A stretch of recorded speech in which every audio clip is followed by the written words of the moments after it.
we ntabwo uzi ibintu bibaye mudugudu yasaze utese ayi patate yasaze reka umusoro wasaze patate wumva ngo nge sinjya nyitanga ntabwo ujya utanga patate yasaze yaratwishe dore aguye ruguru yanda mu manuka rero kwa Jado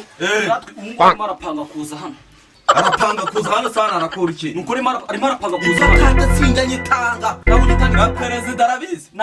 nanjye ubwo sinyitanze patate rero ntabwo narita uzukuntu yadusaranye ariko birirwa banyiba buri munsi inkweto zacu imyenda noneho rero umuhungu waza dore n'amapantaro byose bari nakaro nyigira dore nimba kuko nge n'inzu barayijyanye n'inzu akazu usigaye mbamo umuntu w'umugabo iki nicyo gitanda usigaye uraraho cyane rwose dore ikintu nakiguza yanjye yama inkawe uri no kumva FM rwose mba nayikurikiranye ahubwo se dore mudugudu araje reka dukinge yaje ako subu ngo Felisi yaracyabangahara akangaba mu misago kandi misago nta kibazo dufitanye wewe ndebe mwa konva tujera yemwe bakwa Felisi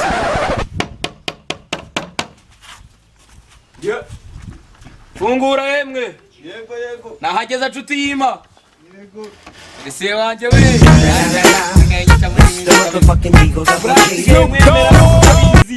kamaze ndebe no mugakayi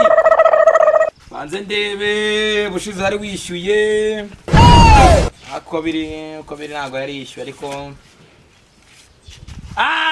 Felisi ndabona hari wishyuye sha vayo urajya hehe none waje kwishyuza urajya ako Felisi nayo nizeye koko nge sinyizera nge ndisu Yesu we ubu ngubu amapatati wari yarahagije yego amafaranga yacu wariye y'ubusa mutubeshye ngo muraturarira je n'ubu ndacyakubaza uko muturarira imbeba zikaba zandiriye ibiti kandi bitwa ngo mucunga umutekano simbe bije ngibyo n'ibyo bimenya kandi muvuga yuko muri abayobozi muducungira umutekano nose nyine tutabacungira umutekano gwera ryarunesha umutwe ubu simba nigiye mu wese sirakuretse ariko mwaretse nkishyuriza ipatati nago we nakuretse amapatati wariye ni menshi we nago nakuretse kuba wapfa noneho ubu nicyo gihe cyo kuba wapfa ahantu uri buke Jya kwishuri banyigishije kutagira ubugome ariko ndamukuraho umutwe gusa